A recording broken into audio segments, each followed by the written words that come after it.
Everyone. This is Greg here at Pourmore. We are going live today with Fort Hamilton Distillery out of New York. So we are going to get Alex from Fort Hamilton in here today. Let me just get him settled and we will start chatting. Hope everyone around. Here in Atlanta we had some bad weather. It's starting to clear up a little bit, but hopefully everyone's staying safe wherever you are along the coast. Here we go. Hey, Alex. Hey, how you doing? I'm doing great. Can you hear me okay? I can hear you just fine, thank you. Perfect. Well, thanks for joining in the call. We've been doing this series with a bunch of our featured whiskeys, bourbons, partners the last couple of months to let people know a little bit behind the brands when they receive their bottles at home. So again, Pourmore is a monthly Liquor of the Month subscription. We send out bottles of whiskey, bourbon, scotch, tequila, mezcal, and rum. And so today we're talking with Fort Hamilton Distillery out of New York, which was a featured product in our Bourbon Club this past month. And Alex from Fort Hamilton is here. So welcome, Alex. Thank you very much. Appreciate you having me today, and appreciate you allowing us to be a part of your club. Absolutely. Yeah, we were thrilled when we saw that you guys had picked it up and shared some of the Fort Hamilton spirit, the revolutionary spirit, The revolutionary should I say, spirit, that's right. with your members. So Yeah, let's jump right in. If we're going to start off with puns right away, Alex, I think we should go ahead and tell the story of where Fort Hamilton comes from. Fort Hamilton. Well, so Fort Hamilton is an army base at the foot of the Verrazano Bridge. It's where the British landed when they were coming to quell the American Revolution. They parked their boats in Staten Island, rowed across the river at the Verrazano Narrows, where the Verrazano Bridge is. Not then, of course, otherwise they would have taken the bridge. That would have been crazy. Way easier. Yeah, Way easier. yeah, sure. What were they thinking? So they rowed across and landed at the point where Fort Hamilton, the last functioning army base in New York City, currently exists. And then they marched north to quell the American Revolution, unsuccessfully, I may add. So they, I was I bartended a lot of my life and a lot of years in New York City as well, before launching the Widow Jane Distillery in Red Hook with our friend Dan in 2011. And then after I quit Widow Jane, having taken it through distribution and made it successful, I went back to bartending and started to build what has become the Fort Hamilton brand.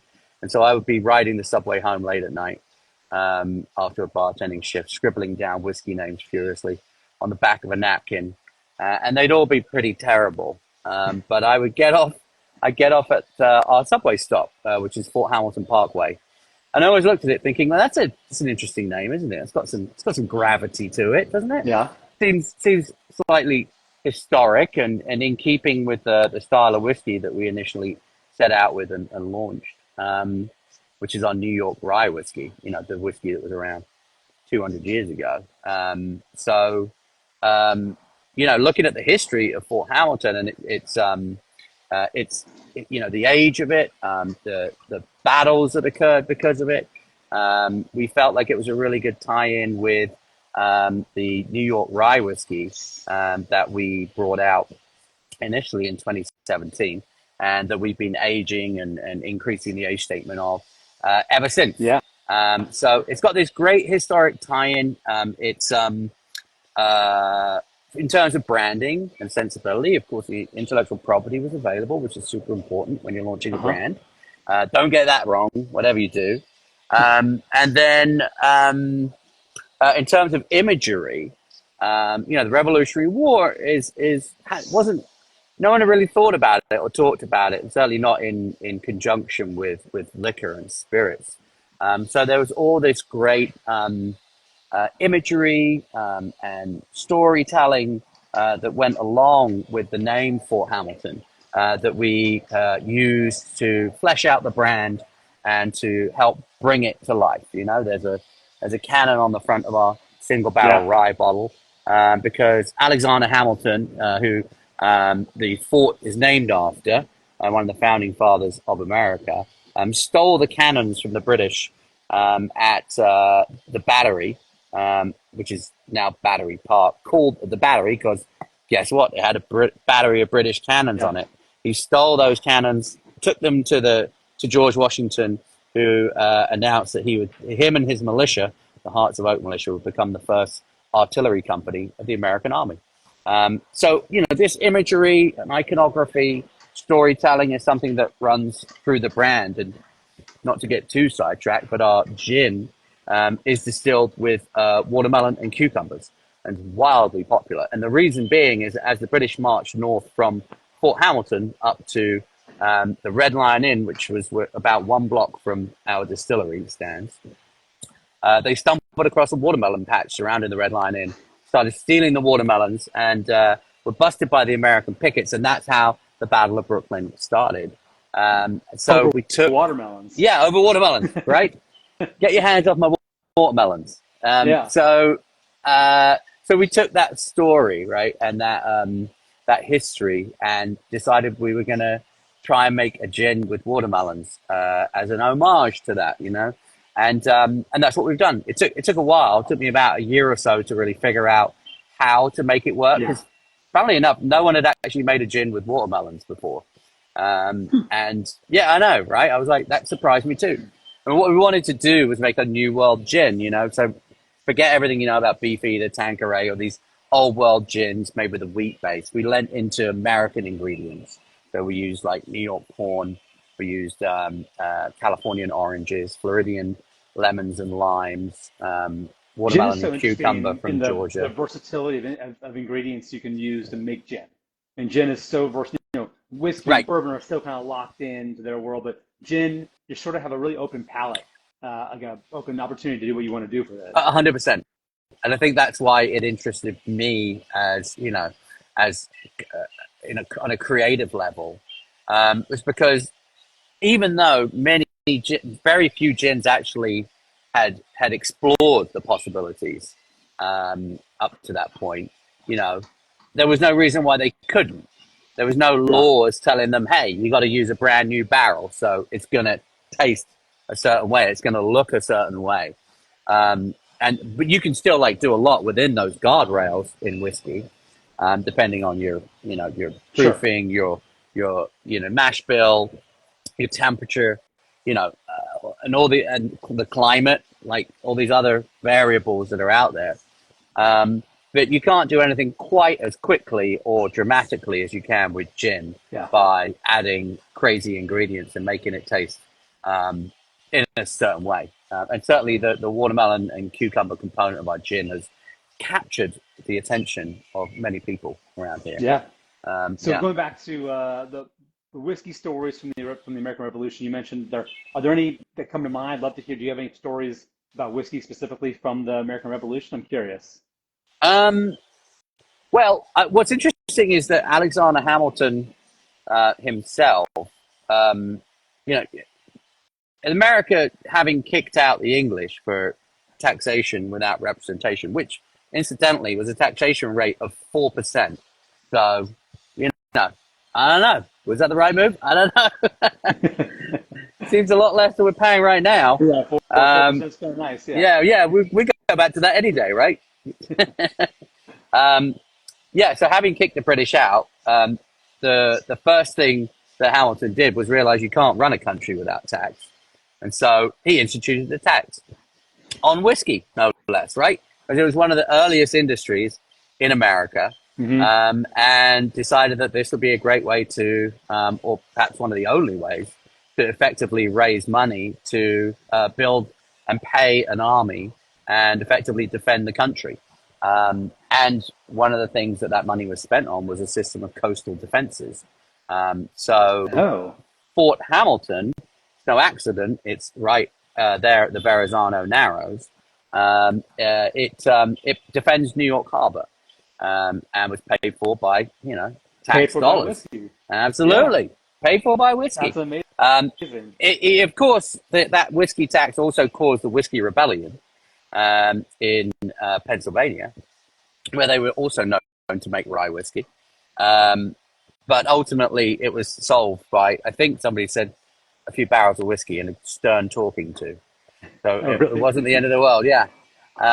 So yeah, it's interesting. Fort Hamilton defends the New York side of New York Harbor, or should I say the Brooklyn side of New York Harbor. And then on the other side, you have Fort Wadsworth, which is on the Staten Island side. Yeah.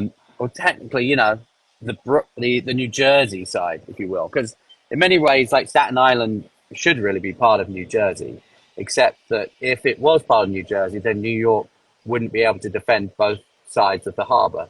So I think for that reason, New York Oh, claimed interesting. They that claimed it side so of they the could, from harbor. a defensive Yeah, standpoint, sure. It's like hold otherwise, on to that. how do you know that? How can you be sure that somebody that's friendly is on the other side of that water?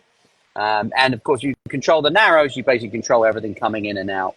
And so, yeah, to this day, Fort Wadsworth is a Coast Guard station, and Fort Hamilton is houses a battalion of Army troops.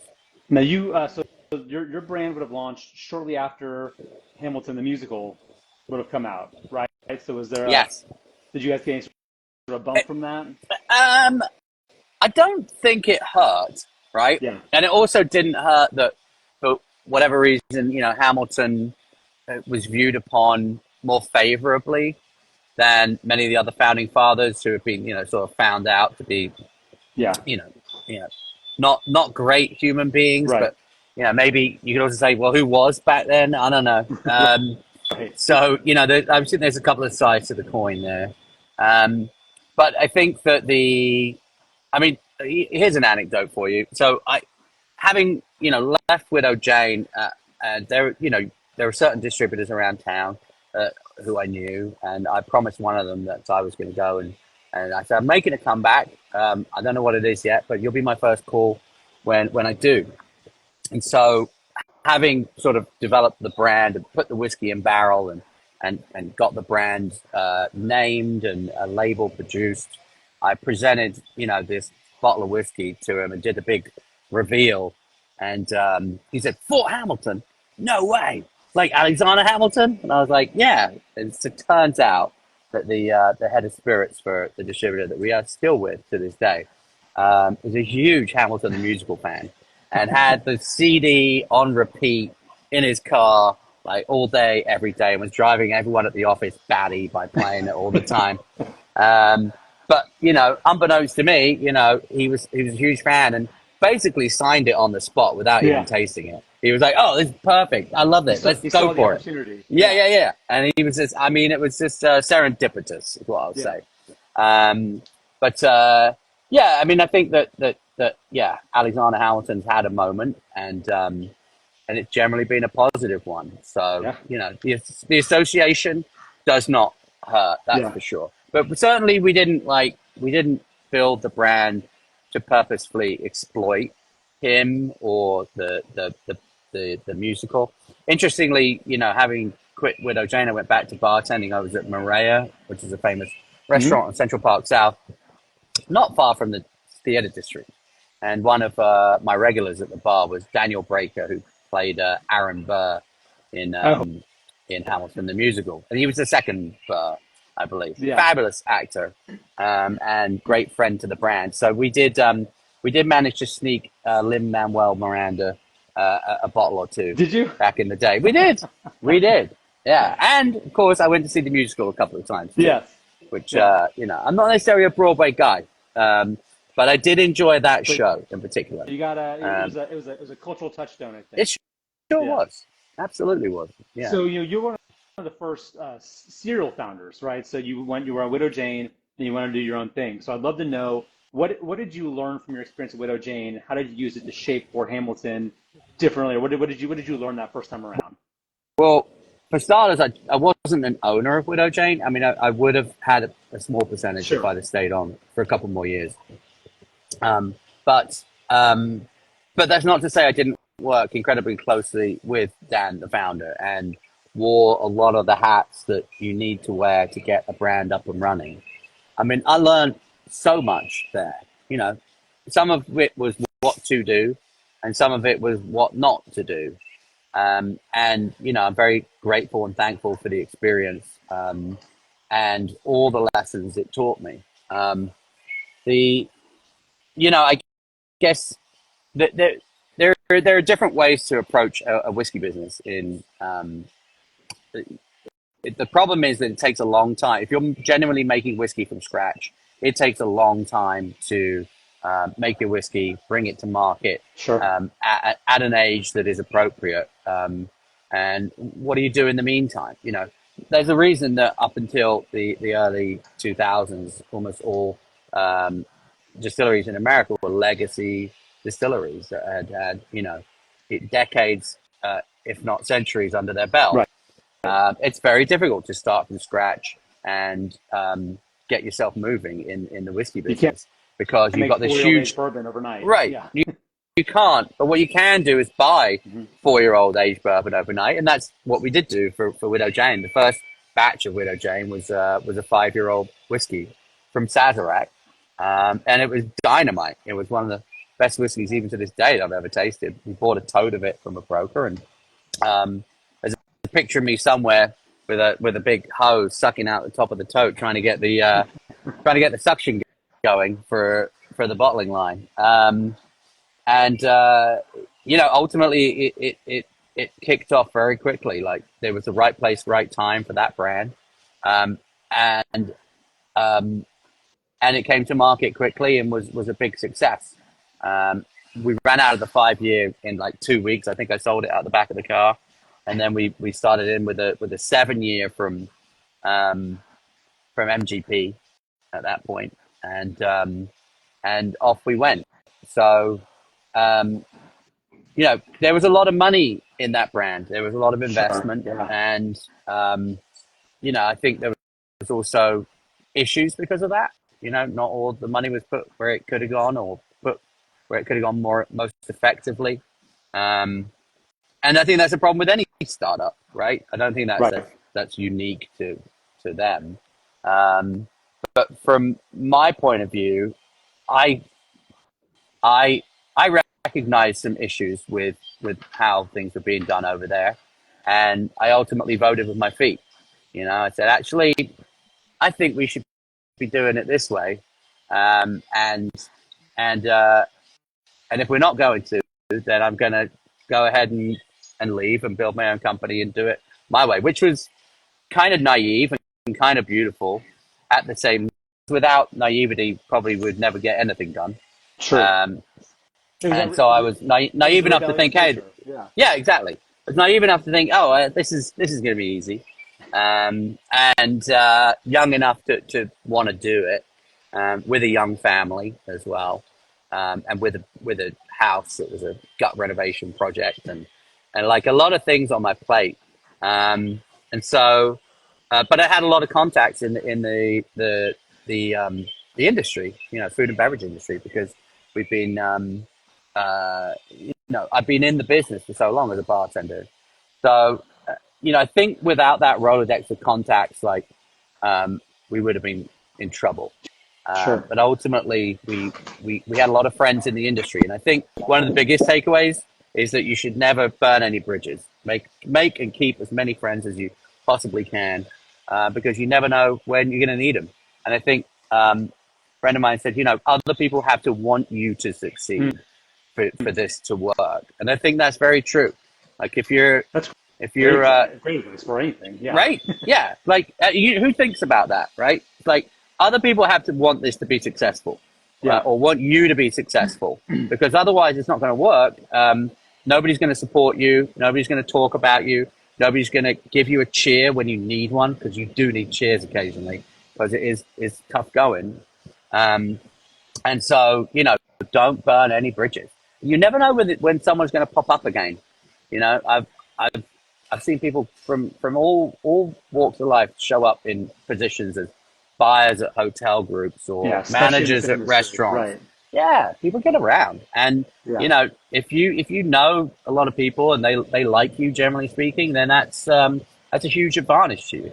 Um, so one of the things that we'd never had post Widow Jane was money. Like we just didn't have a large network of people, that were rich. I myself was a DJ for years, and then a bartender. My wife was a bartender and a flight attendant, and it was like we just didn't have a large And we were surrounded by bohemian types, none Sure. of Yeah. whom had lots of money, as far as I know. They weren't showing it.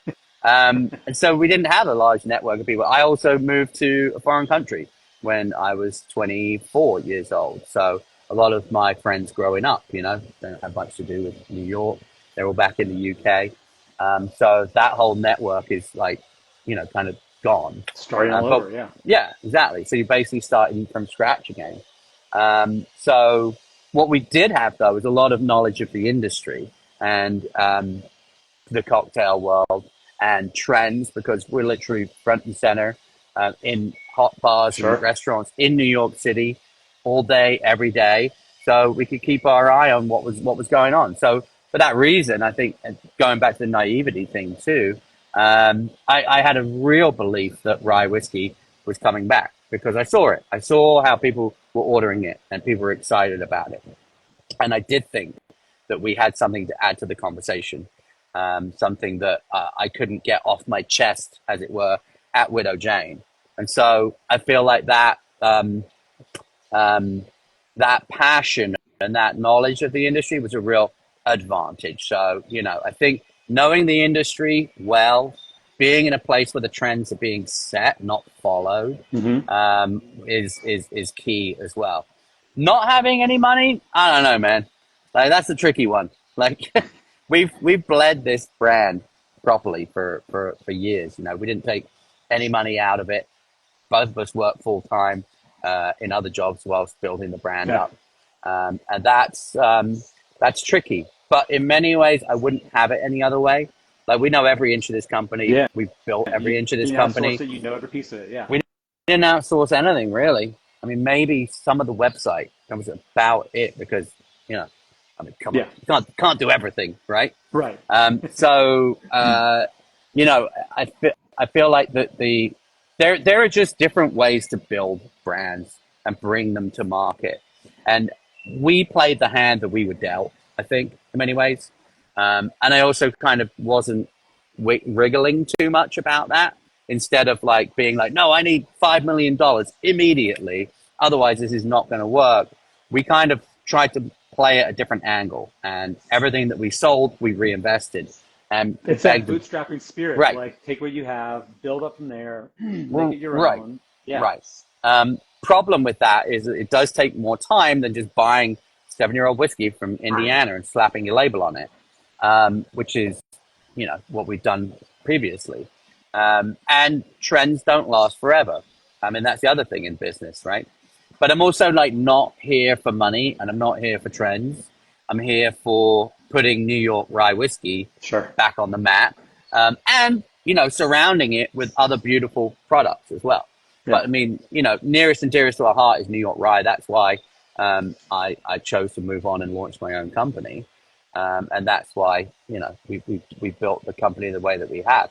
Um, uh, but it's important to realize that no two companies are ever going to be built the same way, and nor should they be. Like everyone has superpowers and everyone has weaknesses, and you just got to kind of figure out what yours are and play towards them. And Yeah. even if you do, there's no guaranteeing that you'll win. But we happen to be quite good at a few things, and terrible at not many.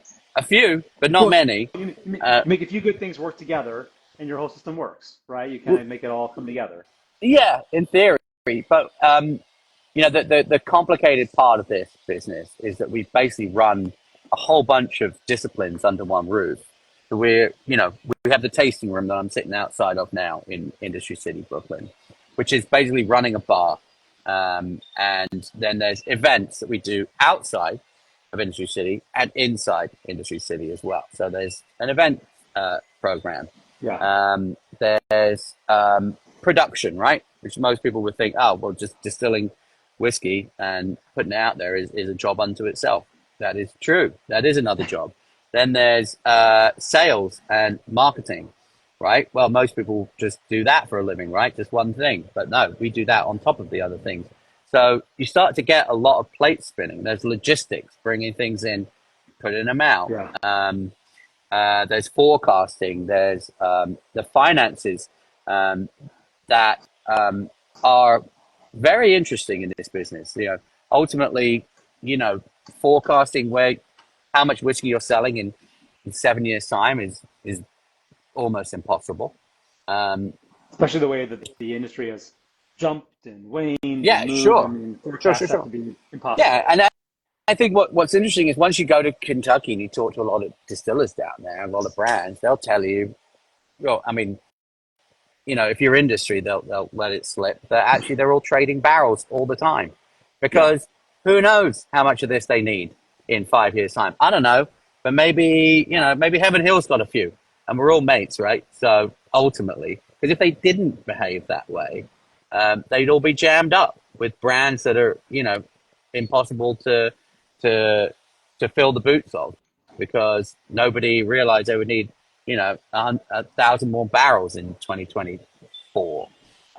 So there's a lot of horse trading going on behind the Yeah. scenes that nobody really talks about, but like that's going on because nobody's that good at forecasting. It's impossible. And it's one of the issues that we encountered at Widow Jane too. Was like, the 5 year Sazerac sold like wildfire. I was like, great, let's get some more. Oh wait, there isn't any more. All right, why is that? Oh, you've all decided that there's about to be a boom, so now you don't want to sell any whiskey to Everyone's gonna anyone. hold on. That Yeah. yeah, so and the same has been true for the last few years. Whiskey barrel prices have gone through the roof. So it's really interesting to see how that works. And that's the other thing, is that these businesses evolve over time too. So your approach to the business should also be evolving Yeah. too.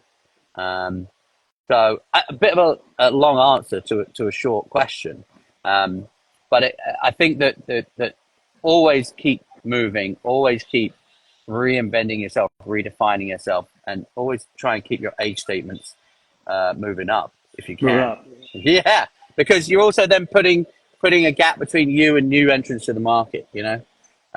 Like I think that's actually a really interesting strategic point, right? So again, you can't jump in with a 4 year on your own, but if you've been laying it down, keep raising those age statements, just investing in your moat, in your defensive moat. Yeah. exactly right. So like this New York rye is now 5 years old and is never coming back from that. So um, and it there was no way to do that, in Yeah. 2016 when we started. I mean, we're now 8 years into the business, and we're about to release a 5 year old rye, which is great. But it's also testament to the fact that this is a horrible business, because technically, like whilst we're 8 years old, we're only releasing something that we produced 3 years after we started now. So we've got this 5 year lag between production and Yeah. sales that has been really difficult to get on top of without compromising our goals Right. ultimately. So, Right. all the grain in this bottle is 100% New York, and it's distilled in New York, aged in New York, bottled in New York, but available across America from our website at Well, now we're forthamilton.com. so you've talked about you saw the trends in whiskey in rye. Sorry, saw the trends in Yeah. rye coming back. Thought there was a place for it. We've now danced around New York rye. I want to hear about New York rye. I've got the bottle here as well. Oh, I yes. want to Yes. I I did want send to you one. I hear. forgot That's about right. that. I want to hear about what makes New York the rye so special, the grain itself so special. What makes the process? What in the New York is it? New York water? Like what is it? Is it the same New York water that makes the bagels, Yes. the Just like pizza the that bagels. drives this? That's the Okay, secret. is that what it is? So walk me through. Tell me about the New York rye. I want to hear the story. Sure. So 250 years ago, um, uh, the original distillery in America was in Staten Island. It was making rum, and Okay. they were there was no sugar production in America at the time.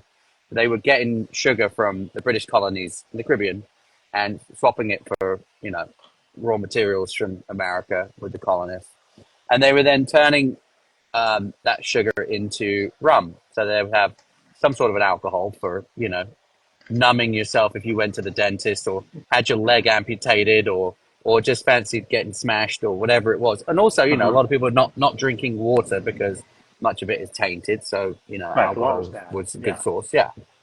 Um, so when the American colonists decided they no longer wanted to do business with the British, and they were falling out of love with this idea of having a king.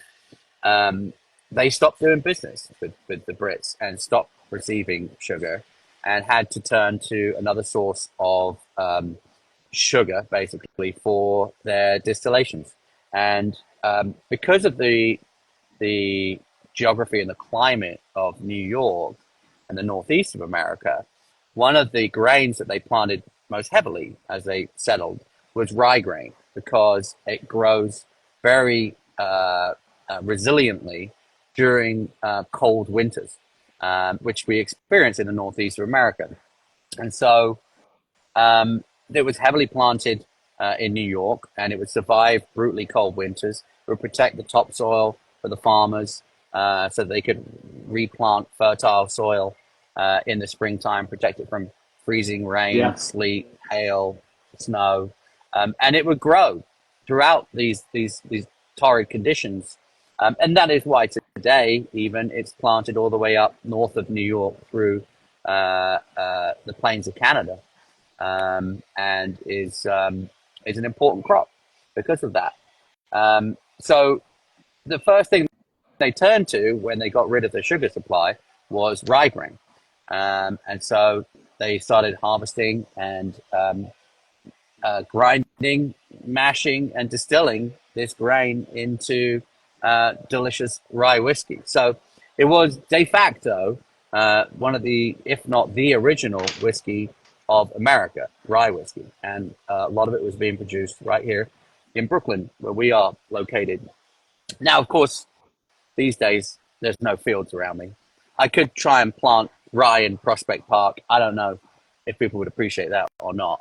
But we source our rye grain from up the Hudson Valley now, in up by Rhinebeck, which has its own Revolutionary War history in and of itself. And so, yeah, we wanted to recreate that original whiskey style from 250 years ago, back when Brooklyn was farmland. There's a map in the distillery from 1766 drawn by a British soldier for King George. And it's got a distillery slap bang in the middle of downtown Brooklyn, the Phil Livingston Distillery, who is a famous distiller who they named Livingston Street after. If you're ever in downtown Brooklyn, you can't miss it. It's the main drag. That's why it's called Livingston Street. I was And just he was there a a he few was a, weeks ago. well, there you Yeah. go. I So he didn't was know that, but yeah. yeah, he was a distiller, and one of the earliest. And he was making rye. He was making Dutch style gin, and sourcing whiskey for the Widow Jane brand. In Kentucky, I sat with Drew at Willett, and he didn't have any whiskey for sale, but Dave Pickerel, who was helping us with Widow Jane, was the ex-master distiller for Maker's Mark. He had just put Drew and the Willets still into place, and so we sat with Drew. Drew knew that Dave was a rye whiskey nut. He didn't know I was a rye whiskey nut, but he was about to find out. And he pulled out a bottle of Northeastern rye, Monongahela style from Pennsylvania, which came along a little bit later than the New York style, but was also known to have no corn in it. He pulls out this bottle from the early 1900s. We drink it, and I'm like blown away. I'm like, why on earth are we not making this rye style again? The Because bottles from the early 1900s. yes, Okay. yes, and I think it was only like a 5 or 6 year old rye, but it was the best rye I'd ever tasted. Because at the time, of course, you could get Overholt, you get Rittenhouse, these famous Yeah. Pennsylvania brands that were being distilled in Kentucky that were barely rye, like mainly rye, but only by a percent Only or by a two are little they bit. not Right. bourbons, 51%, something like that. Yeah. Sure, 51-49, Yeah. something like that, like the Sazerac Nashville. Um, so, having tasted those ryes and thinking, yeah, this is great. These are fun. This is exciting, as a newish category, a newish old category that was coming back to life. And then tasting this whiskey style that was basically from the same category, but distilled very differently, with a very different mash bill containing no corn. Thank you. Yeah, go for it. And realizing how delicious it was, I was like, well, this is crazy. This is what New York used to be distilling back in the day. What's happened here? Why have we fallen so far that New York no longer distills any whiskey? And of course, you talk about corn subsidies, um, Sure. encouraging people to use as much corn as possible to keep their costs down as much as possible to get corn's chock full of starch, which you convert to sugar, so you end up with a higher yield. Do you end up with a better flavor though? Is another question, and that's sort of what we set about trying to figure out. And then of course prohibition, which killed many distilleries, if not all of them, in the northeast of America in the early 20th century, led to most distillations in America happening down south. Now, of course, rye doesn't grow great down south. Corn grows great down south. Sure. So the further south you go, the further south distillers got chased by the tax man, That's and interesting. So you almost have Alexander Hamilton. yeah, you have a Yeah, spread. Yeah. the closer you get to Mexico, the better the corn grows. And so it's no accident, really, that the South ended up with corn whiskey and the North started out with rye whiskey. But what happened in the middle was a giant bit of government intervention, which turned everything on its head, and went from we went from rye being the most popular whiskey in America before Prohibition to bourbon being the most popular whiskey after Prohibition and corn subsidies. And so you have to look at it from a geographical perspective as well. Like rye grows better up here, corn grows better down there. So it all kind of makes sense. But then you've got this anomaly of corn subsidies in the middle that really, really made everything go on its head and killed all the rye distilleries in the Northeast. So it seemed to me, having tasted this rye whiskey from the early 1900s, that the only reason that this had happened was not because of the quality of the whiskey. It was because of government intervention, and that this didn't seem to be a very good reason for us to not have the most authentic Manhattan cocktail we possibly could have. Because all of this stems from me wanting to have a decent cocktail. That's a little crazy, but that's the truth of it. As a Well, cocktail bartender. Coming from the Yeah, bartender, being front and center. Man, I've loved right. your insight before, right? You are seeing people are ordering what they could be ordering, what they might want to be having, and you're seeing that change happen in real time, and you're meshing it with the natural space around you, right? The land Right. around you and what's available to you. Yeah. And I love this. I mean, what I love about rye in particular is when you take that first step. Like I always feel rye, it comes up in my nose. It kind of like Yeah. it's almost like champagne bubbles from rye for me. Always the spice always goes up. Yeah. And so it's got a great and it's extremely smooth rye. I love rye. Thank you. Well, we definitely try and blur the lines a little bit between rye and bourbon, in as much as we're trying to soften the distillate up in the barrel by barreling it at a lower proof. I think that one you're drinking was barreled at 115. And the lower the proof, the more sugar you'll coax out the barrel, the more sweet notes you'll coax out, because alcohol and sugar don't tend to mix very well. So if you barrel a lower proof, you end up with more of that the caramel, toffee, vanilla-y notes coming through in the final product. And for me, like rye's, and also we've got 90% rye and 10% malted barley in there. So no corn, but we have a nice handful of malted barley, which gives you a bit more of that toasty biscuitiness, takes the edge off the rye grain a little bit, because 100% ryes, whilst they're interesting, are also can be a little bit too aggressive and assertive for my liking. Yeah. And I also think for bourbon drinkers too, that are used to something a bit more smooth and sweet and easygoing on the palate, they can be divisive. So what we're trying to do is make a rye that's really well balanced all around. The other truth of it is that traditionally New York rye whiskeys were aged in heated rick houses. And Heated rickhouses? Heated. Okay. So they were heat cycling the barrels during the winter. And I figured this out by reading an article by David Wondrich about the rise and death and subsequent rebirth of American rye whiskey. And he talks about the Overholt Distillery, which at the time was in Pennsylvania, catching fire. And the way that they put the fire out was by smashing all the steam pipes in the rick house. And I was like, that's interesting. Why are there steam pipes in the rick house? And then a bit more research revealed that actually they were heating the barrels during the winter to make them more competitive with So we're whiskies still coming from moving. Yeah. warmer climates. Because temperature has a huge factor in determining what your whiskey ends up like and how long it takes to really mature. And so for that reason, if you see behind me, this building here with the cow on it, that's a giant steam generator. Where is it? Right there. Hang on. Okay. Back to front. Yeah. There. And those pipes sticking out the top put steam all around the buildings that we're in Industry City all winter long and heat these buildings up. So Fascinating. we're effectively sitting. Our distillery is a heated rickhouse, right? We have exactly that style of aging going on right here in Brooklyn, just like they did, 100+ years ago. So what we've tried to do with this product here is really recreate that original whiskey style. So we've used 30-gallon barrels, which also the smaller barrel size gives you a bit more of a push in terms of maturity at a younger Sure. age. We have 53-gallon barrels laid down too, but as the age statement, increases, we'll switch out to those guys. But this 5-year-old is now So coming in you'll move from the 30-gallon bigger barrels. barrels The to smaller length barrels into to the smaller bigger barrels. barrels. Smaller, Smaller bigger. Okay, got to it. bigger. So smaller the barrel, the larger the liquid to surface area ratio. So the more contact the liquid has by Yes. by volume with the interior of the barrel.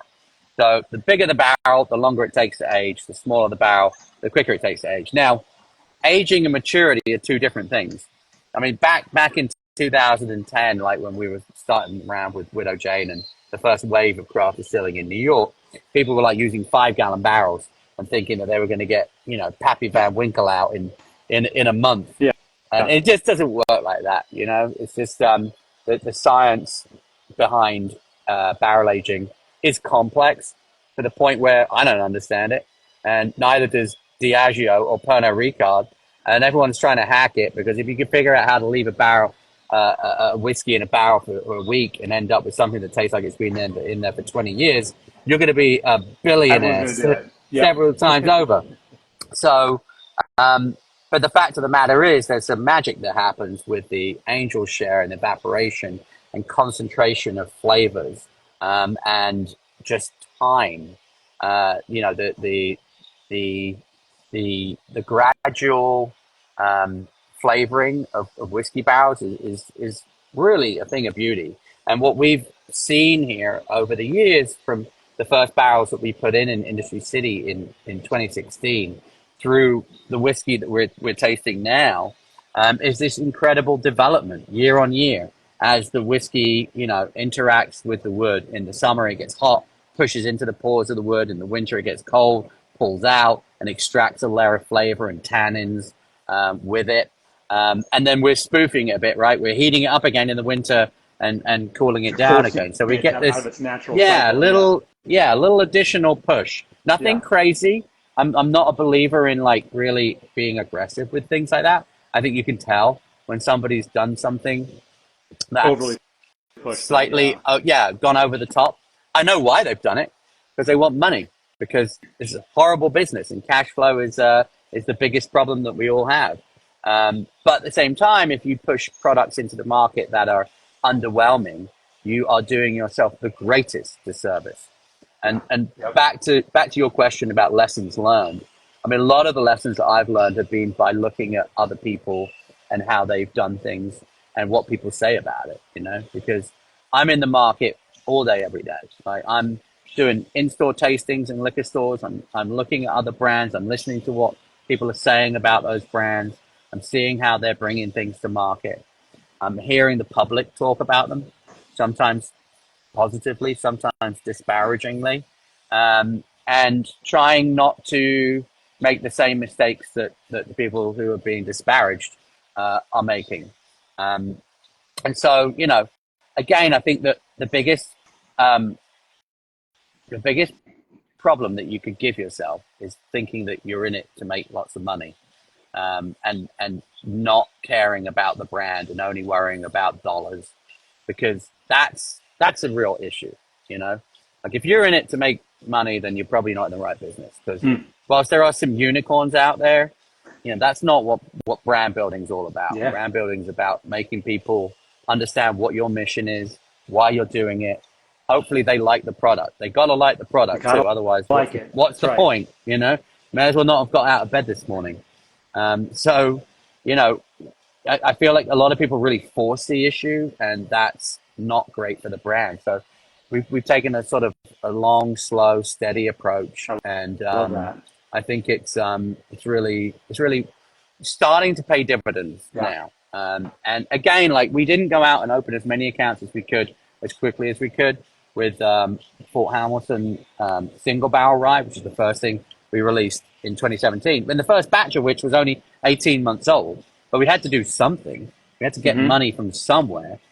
So we sold it, friends and family mainly, and got a few placements. And it didn't hurt that I was working, in the restaurant at the time and could sell it to Move it myself right in. and Yeah. sell it out, and sold it to the liquor store next door. And when people said, "Where can I get it?" I'm like, "Right there." Yeah. Yeah, it worked out quite well. But you know, I think that if you're getting into this for just money and not for passion and love, then you might have already caused yourself an insurmountable problem. Unless you've got like bags of cash, in which case you can probably Different force the story. issue. Yeah, Yeah, yeah, yeah, but sure. You can no, I hire think it's some celebrity, do that thing.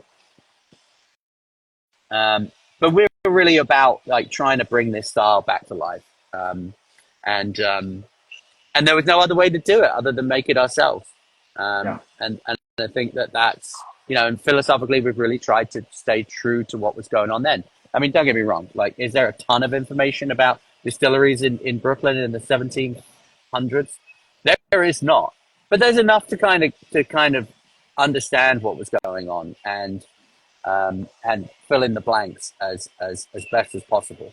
Um, Yeah. so so yeah, I mean that's kind of how we've done it with the rye. And now, like I said, we're excited that we have a 5-year rye at our fingertips. And I just was playing in my barrel stack the other day, and I found a an 8-year-old barrel that we distilled on the 27th of September 20 wait 2016. Is that right? Yes, it is 20, yeah. right. 2016.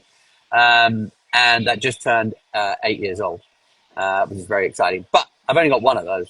Everything, but if we put it down as a placeholder, 53 Yeah. gallon barrel, 8 years old, haven't got into it yet. Might dig it out for the little party that we're having on the 16th to celebrate. Not gonna save it? Not gonna let it sit for a little while longer? I mean, it's a distiller's conundrum, right? Who Right. knows, right? The problem is if I empty the barrel and we enjoy it, then I don't have the barrel anymore. Yeah. The flip side to that is if I never open the barrel, there'll be nothing left in about 25 years. So what do we do? It's probably time to give it a taste. I haven't been in it for a year or two, so Okay. we'll probably check it out. But yeah, but the goal here was always to bring this New York rye style back to life. The In future, we can talk about our cast strength variant of the single barrel rye that you're enjoying now at 90 proof. Yeah, I But have the we 90. do, I have the yeah, 91. we Yeah. do it at cast strength as well, which is again available on the website, which is really pure, unadulterated look at what New York rye Okay. of yesteryear tastes like. So What does that one come I'm out? very 117 Okay. right about now. Um, we do private barrel picks that also get up to a little bit higher, but because we barrel the rye at a lower proof generally, they don't get up to hazmat levels Yeah, yeah. generally. I think the highest we've seen is about 130-ish. Okay. On the bourbon that we're doing, the single barrel bourbon, that we've got up to, I think 134 was the toppiest I I saw love recently. the new. I don't know, maybe it's new. The new hazmat designation. I feel like I Yeah, see hazmat yeah. now. I'm like, all right, I know what that means now. Yeah, you do. And you know what it means to me? It means less whiskey in the barrel. That's right. Yeah, That's the it's other all gone. All conundrum. that stuff Yeah, gone. yeah. It's all gone somewhere. Yeah, And now we're left with a lot of you alcohol. paid your angel But tax. it is fun. And you do really see whiskey at its most poignant, might be the adjective. I'm not sure that everyone enjoys it at that proof. You know, but those of us that have been in the game quite a while, there's nothing wrong with that, like unadulterated view. That being said, I have to say anything above 120 proof, I have difficulty unpacking from a flavor perspective. I find them to be, you know, a little sip goes a long way. Let's put it that way.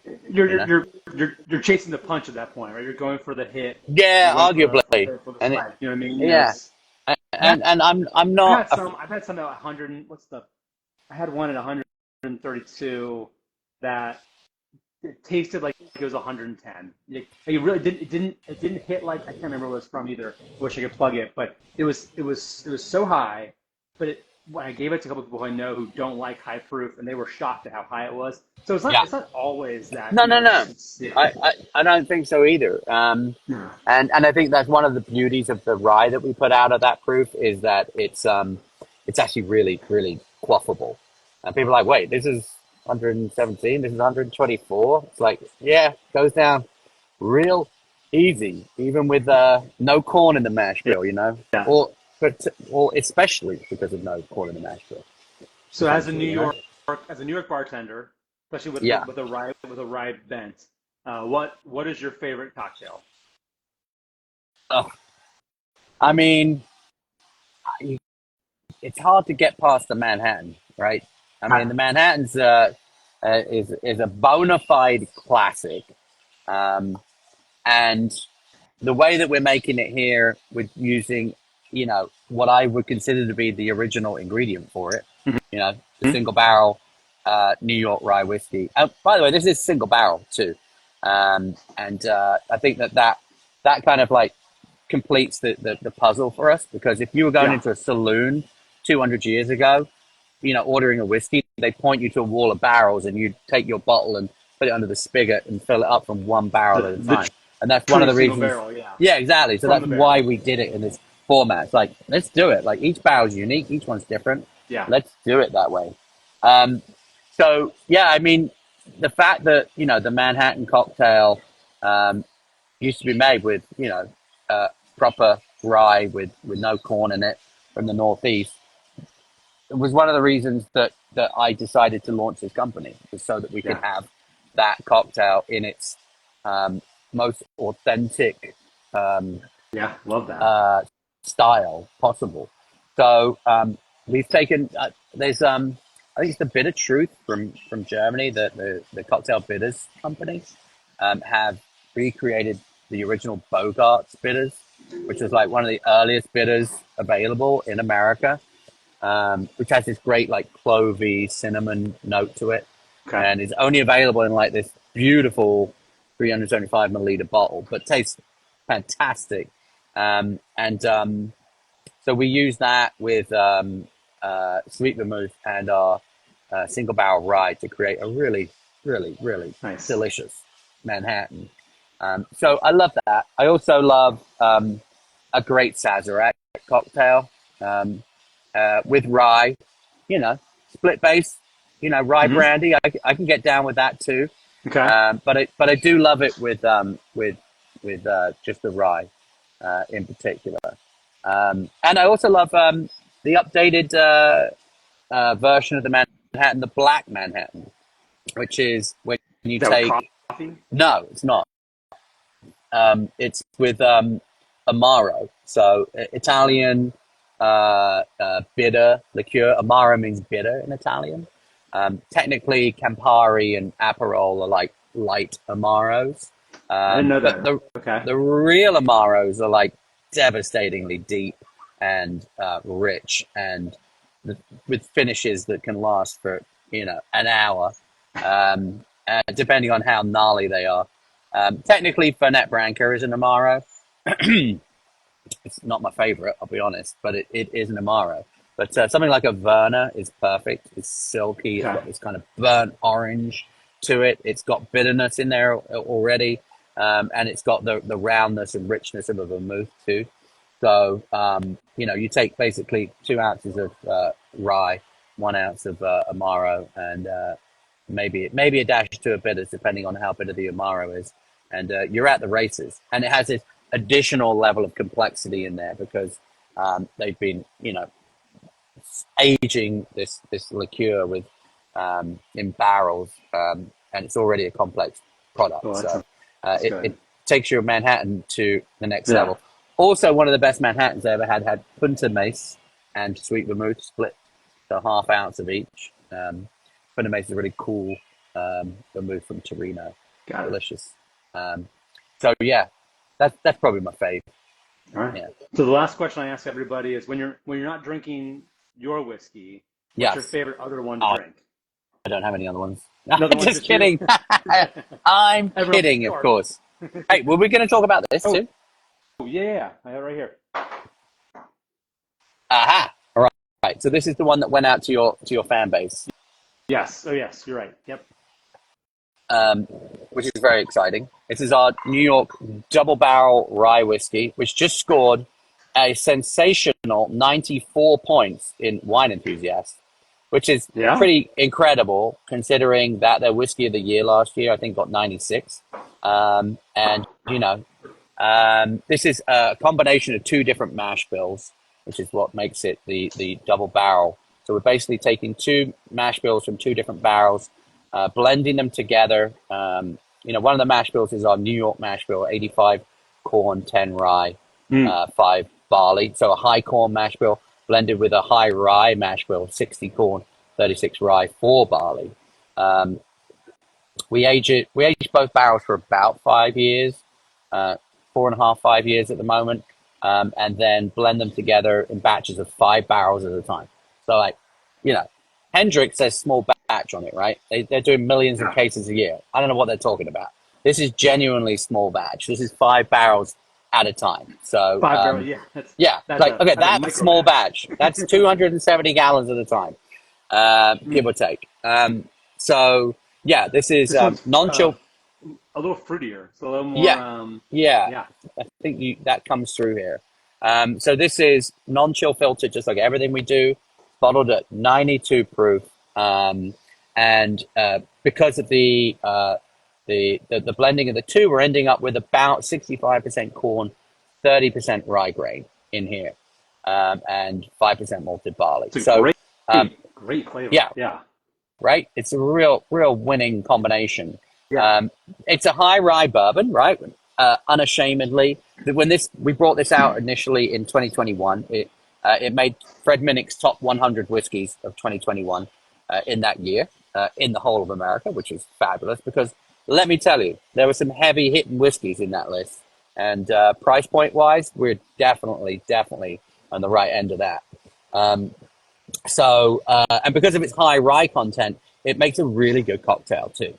And I think this sort of lent into my cocktail sensibility. Like, hey, how can we put a bourbon out there that makes a really good a really good Manhattan cocktail too?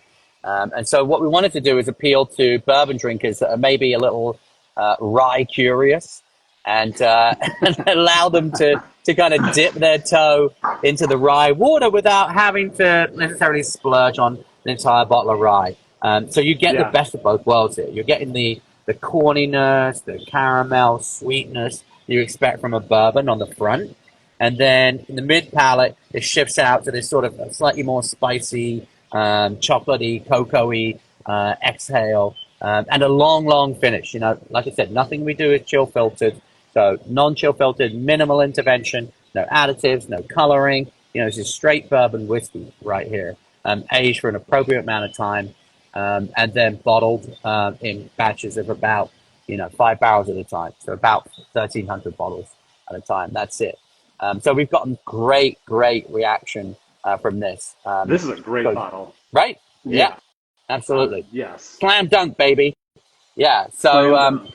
yeah, Heck yeah. we're it's important for us to um, hit as hard as we can, right? Like you only get one chance to impress someone in this business, and so many times as a bartender, I was like, I'll try your product, and was promised it was amazing, and it wasn't, and that was it. I never tried it again, you know. So Yeah.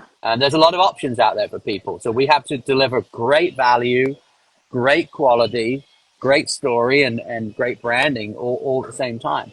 And honestly, it comes from our heart. We're not making this stuff up. Like we're genuinely passionate about what we do.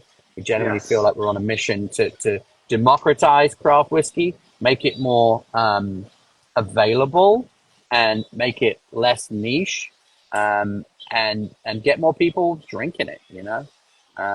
There's no reason you should be drinking Bullet when you can have, a 94 point bourbon for the same price. Yeah. That's my point. That was made, by a family with love, and that's what we're doing over here. I think it's inspiring.